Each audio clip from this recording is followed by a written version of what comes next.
guys, welcome back to Hazelbell Farm. It's a beautiful Saturday morning and I just wanted to share with you guys something that you can do to double your money, double your plants in a couple of different ways. So remember those sweet potatoes that we started slips on a couple of weeks ago? They're growing, they're almost ready to go in the ground. Let me show you some other things you can do besides the sweet potatoes and growing your own slips, making you some free food that you can do in your garden to double your plants or double your money. This is something that I'm gonna do for myself and as part of my plant sale. Now this is a rosemary plant. It's got lots of new growth already this season. I'm gonna start clipping some about, I don't know, 6 to 8 inches tall and dropping them in water. This one I accidentally clipped is a little shorter, but I'm gonna keep it.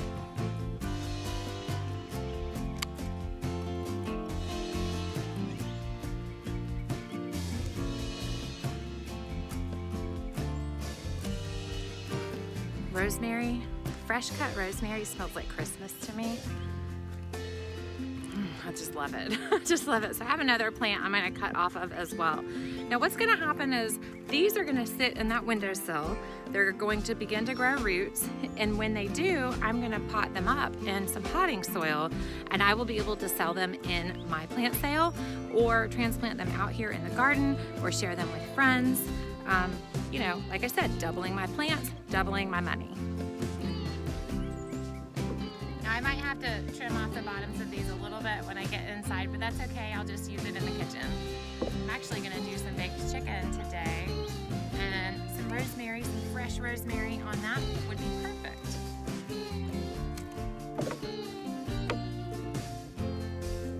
All right, there you have it. Now this is a little bit crowded, so I'll split this up into a couple different jars when I get inside.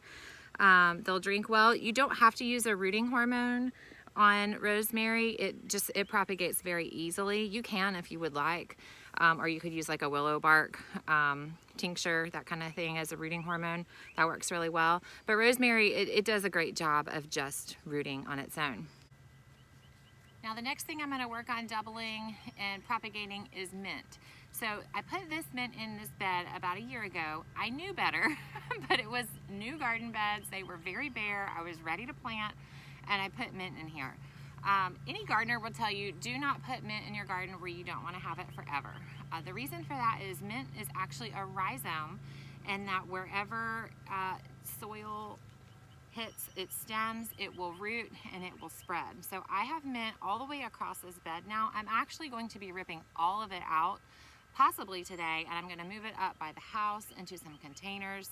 I say all of it, as much as I can get is really what I mean, so that I will be able to plant other things in this bed for food growing. So, but what you can do is, let's see, this plant was planted on this side. This plant was planted on this side, so I will need to dig up from here.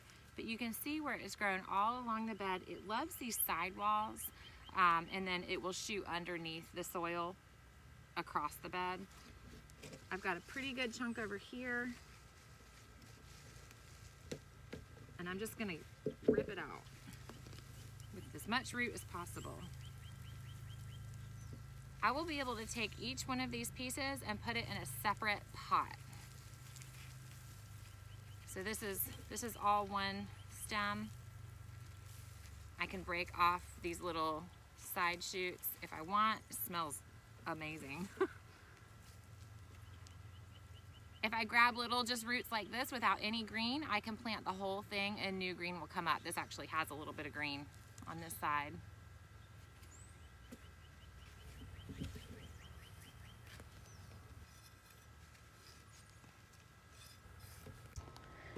I mean, it is kind of lovely the way it spills out of the cracks of this bed. Oh, I need to fix that one. We just fixed beds and I've missed this one because it's covered with this mint. Isn't it pretty though? I always thought it would be lovely to grow mint in my walkways, and then it would smell fresh as you walk over it and it crushes. I thought that would be cool.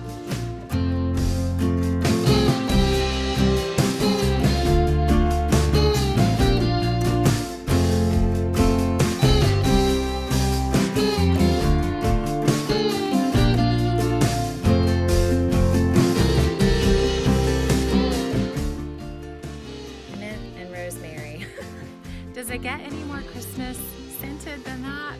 I don't think so. Golly, it smells so good. So I'm gonna run these in the house and move on to the next thing.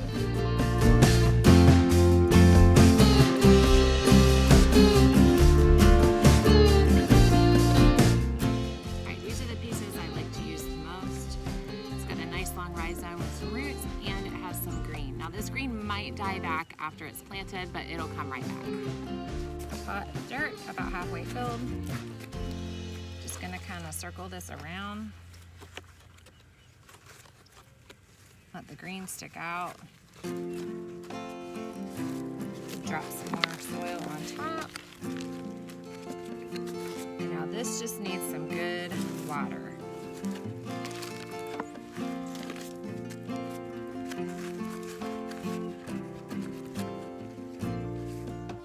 One down, just many to go.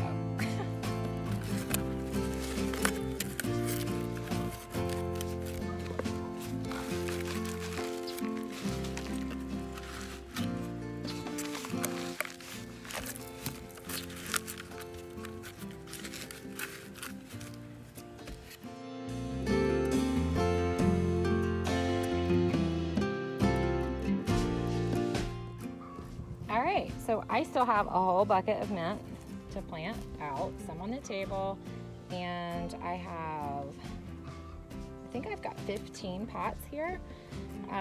So I will probably sell 10 of them in my plant sale, or put 10 of them out in my plant sale and share a couple with friends and family, and that'll be great. So these just need water, and then I'm going to carry them over to a place that I don't forget about them as I come in and out of the garden where my other pots are. Making sure that I don't forget about the hard work that I've already done is easier said than done for me. I don't know why that is, but I often forget about stuff and it dies.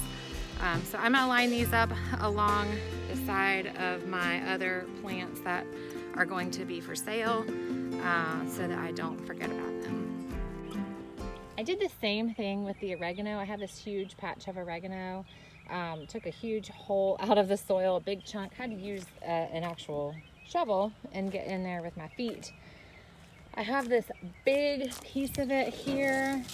It's got quite the root system, so I'm gonna move that somewhere else. I'm not quite sure where yet, but probably somewhere by the house. Or maybe near my chicken coop. We like to feed oregano to the chickens, and I have kind of wanted to plant some just outside of their reach, outside of the coop, so that they can reach through the 2x4 wire and peck at it. So that could be a continuous growing thing that they have to munch on. And I made 15 pots of oregano to sell or share out of what I pulled. So I will be trimming these up a little bit. You can see like some of these look a little scraggly, but I'm gonna give them some time to get settled in and watered well. Now this grows a little bit differently than the mint. It does better if you put it in soil instead of just water, but you could root it in water as well. It takes a little bit longer though. All right, this isn't one that I'm selling, but it is another tip for you in your garden. If you are buying herbs that are seeded and potted as a big chunk, flowers work well with this too. Probably not vegetables, but I have here some dill. So I'm gonna use an herb as an example. So this is dill that I started under lights, under grow lights in my shed. And I have some yellow squash seeds planted out here. They haven't come up yet, but one of the things that I've learned recently in companion planting is that the pickle worms that like to plague our squash do not like the smell of dill. So we like to use a lot of dill when we're making our pickles, especially. We like to use it in, you know, here and there in some dips and things. And so I'm going to plant some dill along the middle of this bed. I'm not quite sure what I'm going to do on the other side yet, but it'll be yellow squash on this side, dill in the middle. I've got a kale over there you can't see. Couple of weeds. But what you can do when you buy your dill, or if you start seeds like I did, so it's got pretty good root structure. I'm going to take this plant and divide it in half. It is multiple plants already, and it's gonna grow up that way. And just carefully tease the tops out. I could even separate this a little bit more if I wanted. And I may do that with this one. So I'm gonna plant, let's see, 1, 2, 3, some grass right here.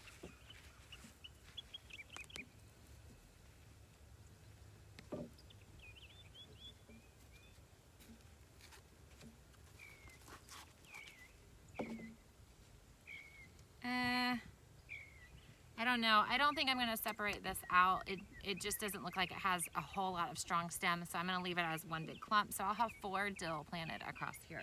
So you have to use a little bit of discernment, and what does the plant look like? Are there lots of roots at the base when you pull it out of the pot? If there are, then go ahead and confidently separate it out, and you should have extra plants. Twice your money, twice your plants. Okay, the last thing is blackberries. So we have these blackberries planted along the fence, and we want more, and I haven't been able to find them locally, and I don't want to spend the money anyways, but they do propagate very, very easily. So I'm walking around looking for places where they have propagated themselves. So this is the end of a bed. I really don't want blackberries in the end of this bed, so I'm going to dig this out and pot it up.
For today.